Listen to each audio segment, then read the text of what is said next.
जो प्रेस वार्ता में जो भी सभी पत्रकार, सोशल मीडिया के, टीवी चैनल के सभी साथियों को भारत के 76वें गणतंत्र दिवस की हार्दिक बधाई, शुभकामनाएं। आज की प्रेस वार्ता क्यों रखी गई है, इसका मोटो क्या है? जैसा आपने सोशल मीडिया पे देखा होगा, फेसबुक पे देखा होगा कि कल तारानगर विधानसभा में एक सार्वजनिक कार्यक्रम में चूरू सांसद ने जिस अभद्र भाषा का प्रयोग किया, जिन शब्दों का प्रयोग किया, आपत्तिजनक शब्दों का प्रयोग किया, निंदनीय शब्दों का प्रयोग किया, उसको लेके ये प्रेस वार्ता रखी गई है। इस प्रेस वार्ता में आप सबके बीच में 5 बार के पार्षद और वर्तमान में नगर परिषद चूरू के प्रतिपक्ष के नेता श्रीमती विमलाजी गढ़वाल जी, हमारे पार्टी के वरिष्ठ कार्यकर्ता और मंडल अध्यक्ष रहे, विभिन्न पदों पर रहे सुरेश जी शाश्वत, मैं स्वयं पार्टी में जिले कार्यकारिणी में जिला मंत्री के पद पे वर्तमान में कार्यरत। शुरुआत करें। इसके जिस प्रकार से उन्होंने अपने भाषण में ये बात कही, काका शब्द का प्रयोग करते हुए जिन्होंने माननीय राजेंद्र सिंह जी राठौड़ के लिए कहा कि काका का गुंडा राज जो है चूरू और तारानगर में चल रहा है। हम बताना चाहते हैं कि माननीय राजेंद्र सिंह जी राठौड़ पिछले 40-45 साल से सार्वजनिक जीवन में हैं। एक छोटा सा भी एलिगेशन उनके सार्वजनिक जीवन में नहीं है। कोई भी व्यक्ति, गरीब, मजदूर, किसान, किसी भी जाति धर्म का हो, ये नहीं कह सकता कि राजेंद्र राठौड़ जी इंटेंसली हमें परेशान करते हैं, व्यक्तिगत रूप से परेशान करते हैं। उन्होंने आगे चल के कहा कि घर घर जाकर काका टॉर्चर करता है। मैं बताना चाहता हूं कि माननीय राजेंद्र सिंह जी राठौड़ जिस घर में जाते हैं, लोग भगवान की तरह उन्हें देखते हैं, उनका मान और सम्मान करते हैं। अगर इस जिले में नहीं, इस प्रदेश में कोई एक घर बता दे कि भी इस घर में राजेंद्र सिंह जी राठौड़ गए और उन्होंने इनको प्रताड़ित या अभद्र भाषा का प्रयोग किया। हालांकि स्वयं सांसद खुद जिस भाषा का प्रयोग करते हैं उससे पता चलता है कि वो किस संस्कार में पले बढ़े, उनके संस्कार कैसे हैं। जिस निम्न स्तर की भाषा का वो प्रयोग करते हैं उससे पता चलता है कि निश्चित रूप से वो न केवल निंदनीय है, बड़ी आपत्तिजनक है। एक ऐसे पद पे बैठे हुए, देश की सबसे बड़ी महापंचायत में आप बैठे हुए और आप सार्वजनिक रूप से ये बात कह रहे हैं कि किसी की खाज नहीं मिली, किसी को टॉर्चर करते हैं। मैं स्पष्ट कर दूं कि वो अपनी फ्रस्ट्रेशन, जब से वो भारतीय जनता पार्टी से गए हैं और जाने का कारण सबको पता है कि पीछे जो विधानसभा का चुनाव हुआ तो उन्होंने पार्टी में रहते हुए पार्टी के खिलाफ जिस तरीके का घात किया, चाहे वो सुजानगढ़ में श्रीमती संतोष मेघवाल के खिलाफ, चाहे वो रतनगढ़ में श्रीमान अभिनेश महर्षि के खिलाफ, चाहे वो सरदार शहर में माननीय रणवा जी के खिलाफ, चाहे तारानगर में, चाहे राजगढ़ का ही ले लो, क्योंकि उनका ओपिनियन हमेशा रहा है कि जिस दल में वो रहते हैं, जिस थाली में वो खाते हैं, उसी में वो छेद करते हैं। और ये प्रवृत्ति राकरा परिवार, उस परिवार की पुरानी प्रवृत्ति रही है। चाहे आप 90 के दशक से ले लो, 85 का दशक ले लो, 2000 का दशक ले लो, हर किसी चुनाव में उनका ऐसा व्यवहार रहा है, उनके परिवार का ऐसा रहा है, उनके ऐसे संस्कार रहे हैं। और इसका कारण ये है कि उनकी जो राजनीतिक शुरुआत हुई, उनकी जो राजनीतिक विरासत जो शुरू हुई, वो खून से शुरू हुई है। उनकी राजनीतिक विरासत में खून का तिलकार्जन है, जबकि राजेंद्र सिंह जी राठौड़ की जो विरासत है, जो राजनीति है, वो मेहनत के बल पे हुई है, ईमानदारी के बल पे हुई है। वो सुबह 6 बजे से उठ के रात के 10 बजे तक गरीब को भगवान मानकर जिस तरीके से इस चूरू की सेवा की है, इस राजस्थान की सेवा की है, वो जन जन जानता है। आप 1990 का चूरू उठा के देखिए, चूरू में क्या था। उस वक्त चूरू के गांव में 2 पीएचसी होती थी।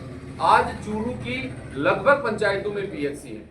उस 90 के दशक में गांव में शायद ही कोई सीनियर सेकेंडरी का स्कूल, 1-2 स्कूल मिलता था। आज हर पंचायत में सीनियर सेकेंडरी स्कूल है। गांव की कनेक्टिविटी देखिए कि सड़क का तो नामो निशान नहीं था। पूरे राजस्थान में, पूरी दुनिया में गर्मी और शीत के लिए जो चूरू जाना जाता है, राजेंद्र सिंह जी राठौड़ ने 35 साल के अपने अथक प्रयास से अपने पसीने से, अपनी मेहनत से, अपनी ईमानदारी से न केवल चूरू को आगे बढ़ाया है, चूरू के गरीब को आगे बढ़ाया है, चूरू के हर तबके को आगे बढ़ाया है, चाहे वो माइनॉरिटी का हो, चाहे वो हिंदू हो, चाहे किसी भी जाति का हो। और उस व्यक्ति के खिलाफ जो एक व्यक्ति इस तरीके की भाषा का प्रयोग करता है, तो ये निश्चित मानना कि इसमें कोई जातिगत नहीं है। आप सब प्रबुद्ध पत्रकार हैं, आप रोजमर्रा की दुनिया में हर रोज आप सुबह घर से निकलते हैं, बहुत सारे लोगों को आप देखते हैं। मैं आपको कहना चाहूंगा कि जिस तरीके से सांसद जिन वर्ड्स को यूज करता है, उससे आने वाले हमारे नौजवान क्या सीखेंगे? वो यही सीखेंगे कि जातियों को आपस में भिड़ाइए, धर्म को आपस में भिड़ाइए। और ये संस्कार कहां से आते हैं? ये कांग्रेस पार्टी के संस्कार है, ये उनके बड़े भाई, बड़े शहजादे जो दिल्ली बैठते हैं, उन राहुल गांधी जी के संस्कार है कि जातियों को आपस में लड़ाइए, धर्म में आपस में लड़ाइए। और यही वातावरण वो गांव में फैलाना चाहते हैं। तो मैं आपसे भी निवेदन करना चाहता हूं कि आप कहीं ना कहीं उनको कोट करिए, डेवलपमेंट की बात करिए। वो कह रहे हैं कि किसान और किसानी के लिए जीना और मरना है। आपने कभी पूछा उनसे सार्वजनिक रूप से कि कितने किसान छात्रावास आपने अपने कार्यकाल में खोले? आपने पिछले 30 साल 40 साल से इस चूरू की हुकूमत पे राज कर रहे हैं। आप एक ऐसा काम बताइए किसानी के लिए जो आपने किया हो, आपके पिताश्री ने किया हो, आपके दादाजी ने किया हो। यह जरूर है कि आप समय समय पर लोगों का खून बहाने में बाज नहीं आते हो।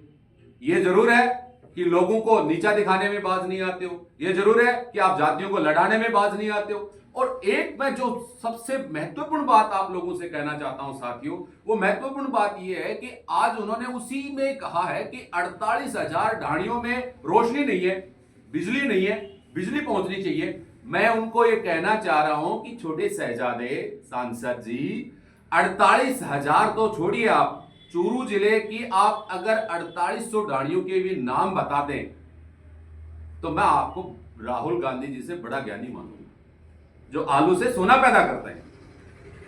आपने यह भी कहा अगर ये 48,000 ढाणियां केवल एक साल में बसी हैं क्या? आपको पूछना चाहिए कि एक साल में बसी, अगर 40 साल से आप राज कर रहे हो चूरू पे, चूरू की जनता पे, आपने 48-40 साल के दौरान आपने, आपके पिताजी ने, माताजी ने, दादाजी ने क्या किया?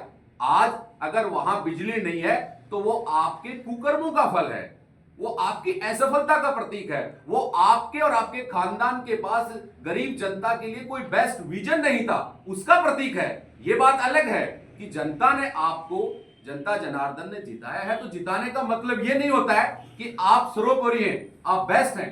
अगर आप इतना ही बेस्ट होते तो 2018 के इलेक्शन में आपके पिताश्री कितने नंबर पे आए? वो कंपटीशन में ही नहीं थे एमएलए इलेक्शन में, न 1 पे थे न 2 पर थे, धरती पुत्र 3 पे चले गए। क्या कारण रहा होगा? 2013 के चुनाव में जहां भारतीय जनता पार्टी ने 163 विधायक जीते और उसमें आपकी माताश्री किस स्थान पे रही? उनका परिणाम क्या रहा? आप कितने चुनाव जीते, कितने हारे? आज आप कह रहे हैं कि हमने 7 बार के विधायक को चूरू में मोरिया बुला दिए। तो इससे यह बात स्पष्ट होता है, उन्होंने खुद ने इस बात को स्वीकार कर लिया कि एमएलए के चुनाव में, विधानसभा के चुनाव में, 2023 विधानसभा का जो चुनाव हुआ, जिस वक्त आप भारतीय जनता पार्टी के सांसद थे, भारतीय जनता पार्टी में थे, आपने पार्टी में रहते हुए पार्टी के साथ गद्दारी की। ये बात आप स्वयं कह रहे हैं कि हमने मोरिया बुलाए, यानी हमने चुनाव हराया। और ये इस चीज को लेके आज आप सब लोगों को बुलाया गया है कि जनता को सच्चाई बताएं, नौजवान को सच्चाई बताएं, किसानों के लिए क्या किया, किसानी के लिए क्या किया और क्या करेंगे। आपने साथ में ये भी कहा कि रिंग रोड बन के रहेगा, हाईवे बन के रहेगा। मुझे आप ये बताएं कि जो पार्टी का विजन होता है, जब से नरेंद्र मोदी जी ने भारत का प्रतिनिधित्व किया है, उस समय से लगातार भारत न केवल अपने इंफ्रास्ट्रक्चर को मजबूत कर रहा है, बल्कि दुनिया के अन्य देशों को टक्कर दे रहा है। और इसका अगर कोई कारण है तो वो भारतीय जनता पार्टी का विजन है, मोदी जी का विजन है, अमित शाह जी का विजन है, नड्डा जी का विजन है। उसमें आपका क्या है? आज आप जिस पार्टी के नेता बने बैठे हैं, अगर आपको लगता है कि अधिकारी लोग भ्रष्टाचार कर रहे हैं, आपने कहा मनरेगा में भ्रष्टाचार है, 10 दिन में आप अपनी रिपोर्ट तैयार कर ले, अपने रिकॉर्ड को ठीक कर ले, नहीं मैं लोकसभा में फाड़ दूंगा, ये बात ठीक है, लोकसभा को फाड़ेंगे या लोकसभा आपको फाड़ रही है ये तो मैं नहीं कह सकता, लेकिन मैं इतना जरूर कहना चाहता हूं जिस तरीके से अधिकारियों के प्रति आपने व्यवहार किया वो भी आपके पद के अनुरूप बहुत नीचा स्तर है। आप अपने गिरेबान में झांक के देखिए कि आपने अपने कार्यकाल में क्या किया। आप कई बार ट्रेनों की बात करते हैं, एक ट्रेन कोयम्बटूर से चलती है, वो चूरू से होके आगे भगत की कोठी जोधपुर तक जाती है, कितने सारे डिस्ट्रिक्ट आते हैं, कितने सारे उस दौरान नेता आते हैं, स्टेट आते हैं। तो ये एक सतत प्रक्रिया है डेवलपमेंट की और ये चलती रहेगी और चलेगी। और आपने ये जो डेवलपमेंट हो रहा है ये भारतीय जनता पार्टी का जो शीर्ष नेतृत्व है, मोदी जी का जो विजन है और प्रदेश में जो भजन लाल जी का विजन है, उसके कारण आज आप ये आगे बढ़ रहे हैं। अब आपकी कोई बात है तो आप बात रखिए। एक चीज मैं इसमें कोट करना चाहूंगा कि माननीय भजन लाल शर्मा जी के लिए उन्होंने कहा है, मैं आपको बता रहा हूं कि आप क्या चाहते हैं। भजन लाल शर्मा जी जब से इस प्रदेश के मुखिया बने, मुख्यमंत्री बने हैं, और जिस समय भारतीय जनता पार्टी का जो संकल्प पत्र था जिसमें वादे किए गए थे जनता के लिए, आज वो 40 से 50% वादे पूरे हो चुके हैं। आप रोजगार की बात करते हैं, सरकार ऑलरेडी एक साल के दौरान 87-88 हजार सरकारी नौकरियों में नियुक्ति दे चुकी है।